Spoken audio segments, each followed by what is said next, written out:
স্ত্রী কখনো প্রিয় নারী হতে পারে না, কারণ স্ত্রীর অনেক ভুল।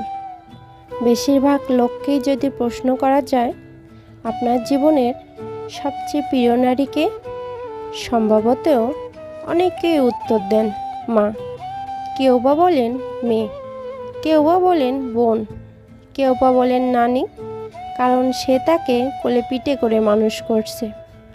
এমন অনেকগুলো সম্পর্কের কথাই উঠে আসে। খুব অবাক লাগে, একজন মানুষও উত্তর দেয় না তার বউ তার সবচেয়ে প্রিয় নারী। আসলে বাঙালি পুরুষের সমস্যা, বউকে ভালোবাসি বললে মান সম্মান চলে যাবে, লোকে বউ পাগল বলবে, যে বউয়ের কাছে ছোট হয়ে যাবে, অথবা বাকি পুরুষদের সামনে হেডেম কমে যাবে। এমন একজন মানুষও কি নেই যার হাসপাতালের বেডে পাশে নির্ঘুম রাত কাটিয়েছে তার স্ত্রী, অথবা একসঙ্গে জীবনের যুদ্ধটা করবে বলে বাবার বাড়ির অভিজাতকে দূরে সরে স্বল্প বেতনের ছেলেটার হাত ধরে বাবার বাড়িটা ছেড়ে এসেছে।